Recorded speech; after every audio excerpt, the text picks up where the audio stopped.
This homeless man is just sitting quietly on the train. Peace is soon disturbed when a group of young thugs enters the wagon. The thugs bump into two other passengers, making it clear that they are looking for trouble. One of the other passengers shows them a gun, but the leader of the thugs, Anton, is not scared of it. Anton and his group manage to scare the other guys, who plainly walk away.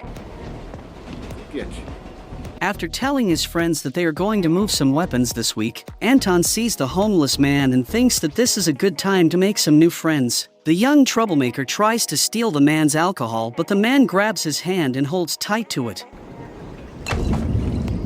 This man is not just any homeless man. In fact, his name is John Reese, a special agent who has seen quite some action in the past. Anton tries to pull his hand away, but John holds it firmly. Then, he decides to release it, but Anton is still not happy. He teases John, saying that he has not brought enough alcohol for the whole group. You bring enough for the whole group? These young guys have no idea who they are messing with, so that's probably why they try to corner John. John acts fast and takes care of them, breaking their hands, kneeing their sensitive areas, and hitting their throats just enough to make them gasp for air. The five of them are taken to the police station. Officer Carter takes a look at the video footage and then enters the room where John is being kept. Carter jokes with him, saying that he should have done her a favor and land some more punches on those punks. Carter tries to make small talk. John remains silent, but Carter comes up with an idea to find out who he is. She offers John some water and replaces his previous plastic cup with the new one. She is very careful to carry the cup while touching it on the inside instead of grabbing it like a normal human being would. Carter excuses herself and gives the cup to her guy in the service. The forensics guy scans the cup for fingerprints and then compares them against the police database. They find out John's real name and that he has been involved in multiple crime scenes. In addition, there are 4 active arrest warrants for him in 4 different countries. He is definitely a man with a long story. Even though Carter would love to know more, but he is soon released by a mysterious lawyer. The lawyer takes him to his employer, Harold Finch, who wants to have a talk with Reese. As it appears, Harold is a rich man with lots of access to information. He seems to know everything about John's past. He also knows that John is trying to drink himself to death, so he proclaims that he is what John needs, which is a purpose and a job. Finch takes him to the center of New York City to tell him that somebody dies every 18 hours in New York. But what if they could stop that? Finch claims that he has a list of people who are about to be involved in crimes. He points John to a woman named Hanson, and tells him that something is going to happen involving her. The problem with Harold's list is that he can't know if the name on the list is going to be the victim or the perpetrator. Therefore, he wants John to follow this woman, find out what is going to happen, and save the victim involved. On the other hand, John believes that Harold is just a rich man who is stalking his ex-girlfriend, so he plainly walks away. Harold's men try to stop him, but John handles them in a matter of seconds. Later, Reese spends some time in a hotel, shaving in order to change his appearance. That night, Finch sets him up by playing a recording of a murder that took place 3 years ago, right inside the next-door hotel room where John is spending the night. Finch jokes by saying that John is too late, adding that he was also late for his friend Jessica. This reveals that Reese had a girlfriend he loved and lost. Although John is angry at Finch, What the hell do you know about it? It's the truth. he is convinced to work with him because they could potentially save some people by sticking together. Harold takes him to a place he uses as a center of operations, and John realizes that Harold's list does not include names but rather the social security numbers of the people potentially involved in crimes. John gets to work and narrows down Hanson's enemies to 2 people. One of them could be a lawyer named Wheeler, First is Wheeler, a co-counselor. who used to date Hanson, but she broke up with him. The other one could be a gangster named Pope, who was sent to jail by Hanson. As John continues following her, he attends Pope's trial, where Detective Fusco is giving his statement. But after the trial, Hanson scolds Fusco because he got off script without her knowing. Later, Hanson visits Pope in prison to tell him that she believes he is not the one guilty of the crime attributed to him. John hears on the microphone installed in her phone that Pope has a younger brother named Michael, whom he is trying to protect. As it is implied, Pope is lying about the murder he supposedly committed to protect his brother from the real murderers because Michael witnessed them committing a killing. The next day, Wheeler enters Hanson's office to learn more about Mike by searching her computer, so John suspects that he is involved somehow. That night, the bad guys get to Michael first, but John intervenes and shoots their truck with a grenade launcher.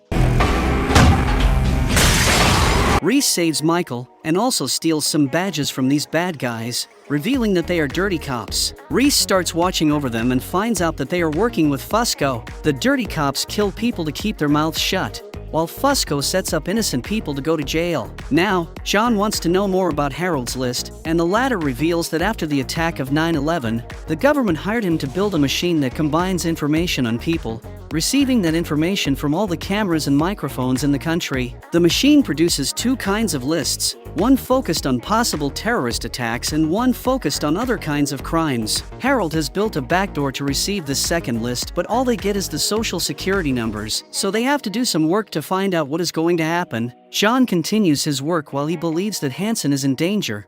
But as it appears, Hansen is working with the dirty cops, who also killed Pope last night in his cell. Hansen tells the dirty cops to also kill Wheeler because he is digging too much.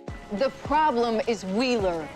While Fusco appears behind John and points a gun at him, John escapes Fusco's custody, as he is taking him to the desert in order to kill him and returns to New York. The dirty cops are about to kill Wheeler while they frame a thug for it, but Reese is right on time to stop them. Then, he takes care of Hansen by mixing some recordings up. Finally, he blackmails Fusco to work for him because he is going to need somebody from the inside to work for him.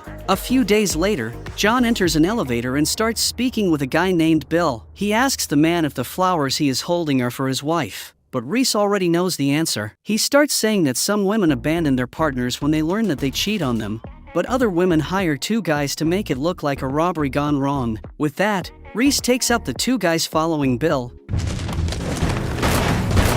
and tells him to call a good divorce lawyer. The next day, the machine has a new number for Harold and John to work on. This time the number belongs to a girl named Teresa, but her case is a bit special. Harold takes John to the cemetery and tells him that Teresa is supposed to be there. Her father was a real estate developer, but the market crashed and he went bankrupt. That drove him crazy, and he killed his family on a weekend trip before turning the gun on himself. Harold proclaims that the machine sees everything, so if her number showed up, it means that the girl is alive. Reese visits Fusco to ask to get this case's file from the police, and Fusco has no other choice but to oblige. After reading the file, John tells Finch that this was a professional hit. The hitman made it look like the father did it. Made it look point blank, like the father did it. Harold wonders how Reese knows it, and the latter explains that this is the way he would do it. Soon, Finch uses his technology to find the girl, and John goes after her. Teresa understands that she is being followed and manages to escape before John can get a hold of her. John visits Harold in an office where he seems to be working. As it is revealed, Harold owns the company and just works there so he can hide in plain sight. John also gives Harold a little device that Teresa left behind. This device records card information when people use their credit cards in ATMs. Apparently, Teresa makes a living by stealing card information and then withdrawing money. Then, Reese asks around the streets to learn about the killer who got the contract for Teresa's family, and learns that a guy nicknamed Solnick did it. The hitman is now in jail because he got arrested for another case. John visits him and asks him why he did not kill the girl. Solnick replies that he has a code, and he would never kill a kid. He just told the girl that if she told anybody about him, he would come for her to finish the job.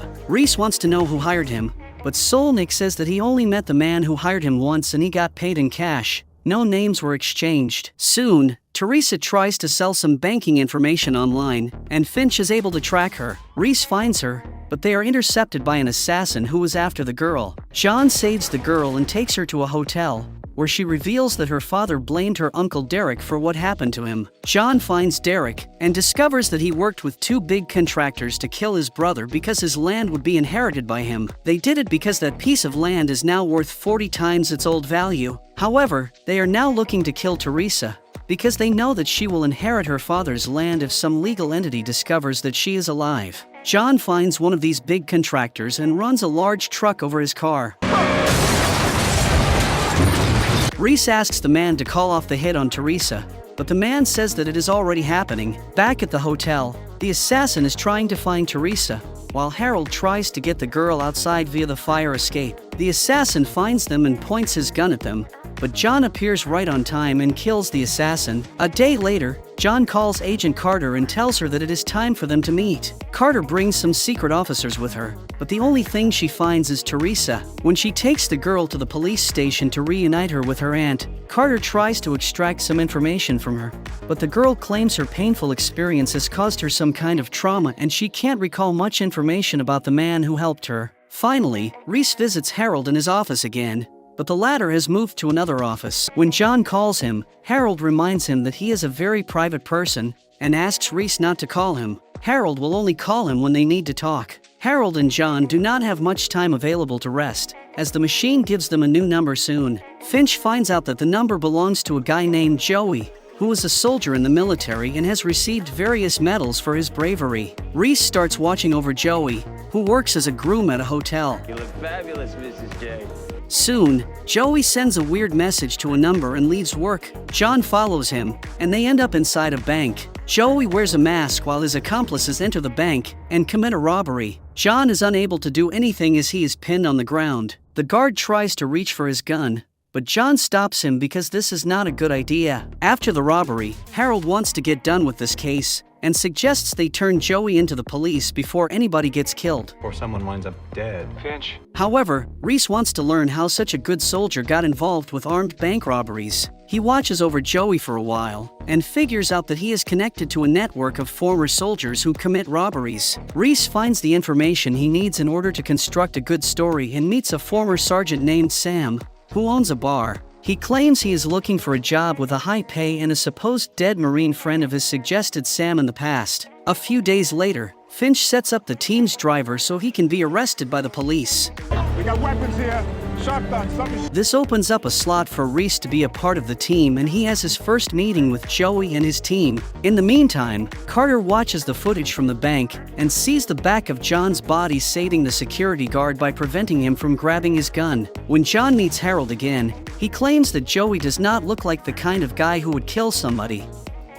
Joey's not one of them. It's one thing to kill when you are at war and another to kill innocent people. Reese pretends to meet with Joey randomly and starts asking him when they are going to do a job. Joey explains that depends on Sam because he is the one who gives the orders. The two of them grow a bit closer after they pick a fight with two bankers. So Reese starts asking if Joey has any kids because he knows that this soldier is connected to two different women. Joey wants to keep his business private, so he just says that he has some obligations to take care of. A few days later, the gang calls Reese for a mission, while the police manage to find out the identity of one of the gang members. The group robs an underground gambling site that belongs to the mafia, and they leave the place right before the police get there. Sam prepares the team for another hit, and Harold believes that it is time to put an end to this. Reese asks for some more time because he wants to protect Joey. He's learned that one of the women he meets is his girlfriend, while the other one is the wife of his buddy at war. His buddy has a daughter, and Joey has made it his mission to gather some money for her so she can grow up comfortably. His wife just had a baby. John joins the gang in their next mission, which is to steal the evidence of a case that has something to do with somebody named Elias. Finch discovers that Sam is setting the team up and warns Reese about it. When the guys hand the case files to Sam, he kills them, but Reese manages to save Joey and advises him to skip town. Later, Sam hands the case evidence to an unknown person. When Reese finds him, Sam is already dead. After all the stress these guys go through, Harold decides that it is a good time for him to visit the doctor. Although he experiences some back pain and needs some pills, his main purpose for visiting is to steal Dr. Tillman's hospital radio. The machine is given her number and the good guys have to find out what's going on with her. John starts watching over her and realizes that she is quite a lonely person. She is all work and no fun. One night though, Tillman decides to go out and a guy hits on her. He tries to follow her, but Reese takes care of him. But back inside the club, Reese sees a guy named Andrew who bumped into Tillman earlier that day. Reese repays the favor and bumps into him, only to find out that this man carries some drugs with him. John learns from the bartender that Tillman visits the club every night alone. Most probably, she has gotten Andrew's attention. The next day, John breaks into Andrew's apartment and steals his files from his computer. When he reviews them with Harold, they find that Andrew is a predator and he is constantly looking for opportunities to exploit women. He also has a criminal record from college, but that record has been officially deleted. In the meantime, Carter reviews the footage from Jonna's team when they entered the headquarters to steal the case files. She understands that one of the thieves had a brief interaction with Harold. And look, little guy said something back, right there. And they exchanged some words. Later that night, John watches as Andrew approaches Tillman in the bar. The two of them have a quick flirting encounter before leaving the bar. Andrew invites Tillman back to his house, but the doctor is not up for it. As Andrew walks away, Tillman follows him and uses a camera to zoom in and watch his moves more closely. John calls Finch to tell him that Andrew is not stalking Tillman, but rather the doctor is stalking the banker. John goes to Fusco to help him get Andrew's old file. When he reads it, John puts the dots together. In college, Andrew was accused of sexually assaulting a young woman, but the charges were dropped because nothing could be proven since the girl was 2 days late to report the incident. Later, that girl committed the unthinkable by consuming too many drugs. But that girl was not just any girl, she was Dr. Tillman's sister. So the doctor is looking for revenge. The machine gave them her number because she is going to try to kill Andrew. As for Harold, he gets a visit from Carter, who asks him what the robber told him. Of course, Harold lies and claims that the robber told him not to stare at him. In the meantime, John continues his investigation and discovers that Tillman has bought enough chemicals to make Andrew's body dissolve after she kills him. John's plan is to make Andrew disappear somehow so that Tillman can't execute her plan. Reese does what he has in mind and causes an accident using Andrew's car while he has loaded it with drugs. The police arrest Andrew, but he is let go the next day. Reese thinks this should not be happening, but Fusco explains that this guy is rich and has 4 lawyers with suits more expensive than his yearly salary. That night, Tillman enters Andrew's apartment and tases him. Then, he drugs him and carries him to her van in a wheelchair. However, John intervenes and asks Tillman to sit with him because he knows who she is carrying to the back of her van. Guy, you got tied up in the back of the van. John manages to convince her not to kill Andrew, because if she does, the most important part of herself will die. Tillman is not a killer, but rather a person who helps people. Reese takes Andrew to a secluded location, and the two of them start an interesting conversation. Actually, John tries to determine if he should allow Andrew to live because people might change,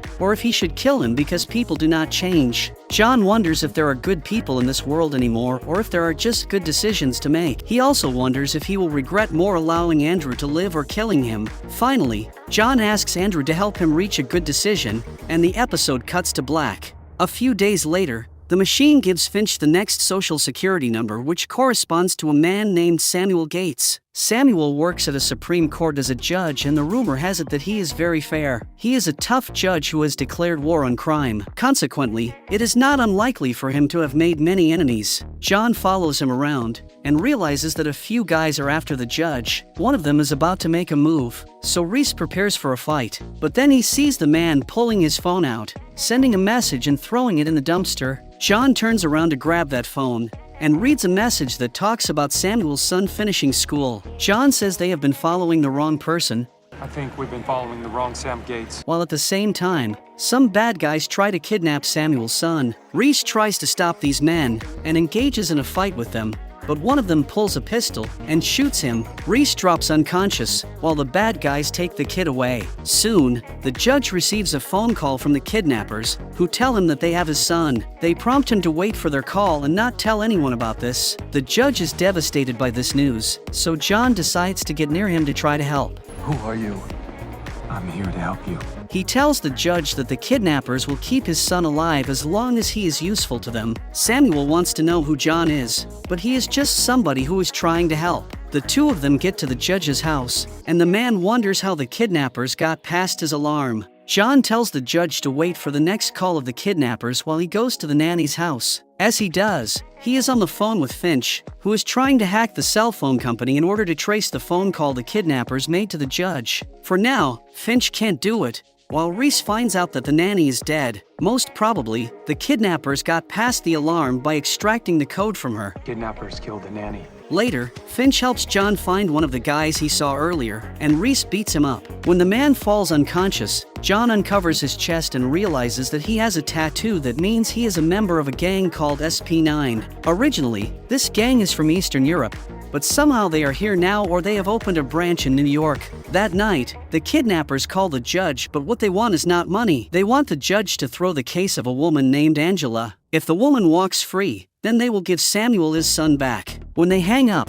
the judge reveals that Angela's case is a simple one. She ran over somebody and abandoned him. In the meantime, Finch learns that the SP9 gang has expanded their operations, and they have built a presence in around 18 countries. The next day, Samuel has to rule Angela's trial, and he helps her case go well. However, he stalls as long as he can before reaching a decision. The gang boss calls him to ask him to stop playing games, but Samuel proclaims that he has to do this the right way. As for Reese, he has interrogated the guy he caught earlier and has gotten the location of a place where the man goes to get paid. He visits the place and finds $500,000 there after beating two guys guarding the money. Finch listens to Angela's conversation with the gang boss on the phone and puts the dots together. Angela works in a bank that is producing some kind of software that spots money laundering, but she can turn it off with a click on her computer. Most likely, she is working with the gang boss to help him launder his money. The gang uses online payment methods to pay for their expenses,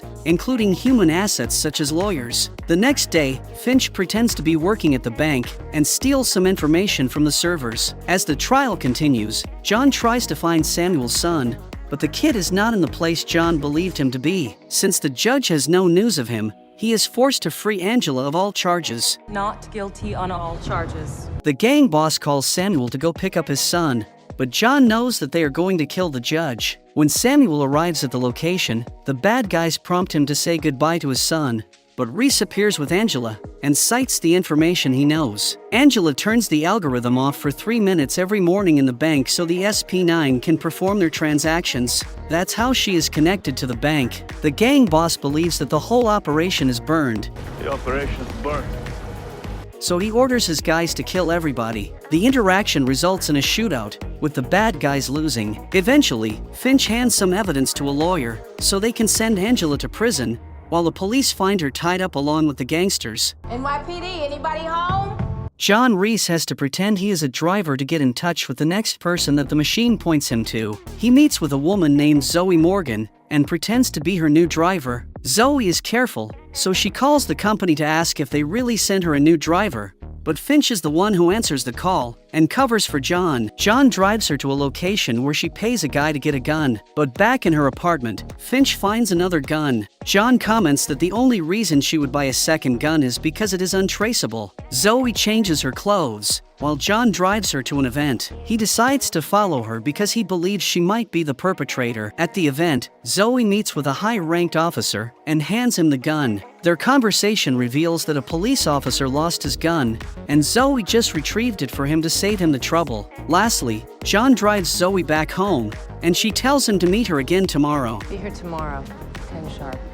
Finch asks John what he believes is going on, and the latter explains that she is a fixer. She does some favors for money. In a case like hers, there might be many people who would want her dead. In the meantime, the police find the dead body of a man who used to be the main suspect in an old case involving a dead woman named Marlene Elias. The case file that was stolen in earlier episodes belonged to her. Carter communicates with the detective who used to work this case, and he reveals quite some information. Marlene Elias was working as a waitress in a cocktail bar owned by a mafia don. The don had an affair with her, and Marlene wanted him to divorce his wife. The don got tired of her and hired this dead man to kill her back then. His case was bought by the don, and the killer walked free. Marlene Elias and the don had a son, who might be the one who ordered the stealing of the case file and killed the main suspect in his mother's case. Soon, Zoe gets in trouble with a guy named Mark Lawson, who was an heir to a huge pharmaceutical. He had her retrieve a recording showcasing his illegal affair,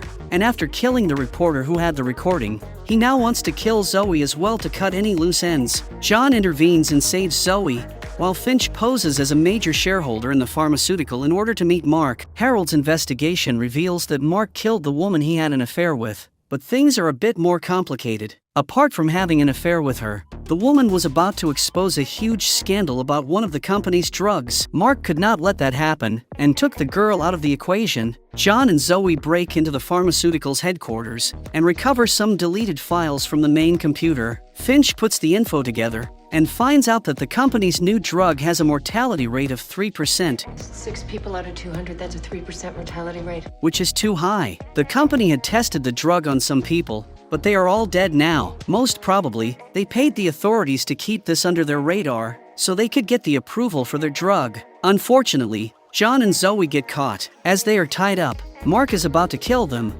but Zoe says that she has mailed a copy of the report to a person she trusts. Hope you don't mind. I emailed a copy to a friend. Mark negotiates with her, and Zoe agrees to take him to the guy who has the report if he promises to let her live. Before they go, Zoe tells John that he should not have trusted her, while she slips a paperclip in his hands. John cuts himself loose, kills the guy who was guarding him, and then finds Zoe in order to save her. The team of the good guys makes the information they have public, and the pharmaceutical is brought down, finally paying for their crimes. As they part ways, John tells Zoe to stay out of trouble, Stay out of trouble. but she replies that's not an option for her. Thank you for watching.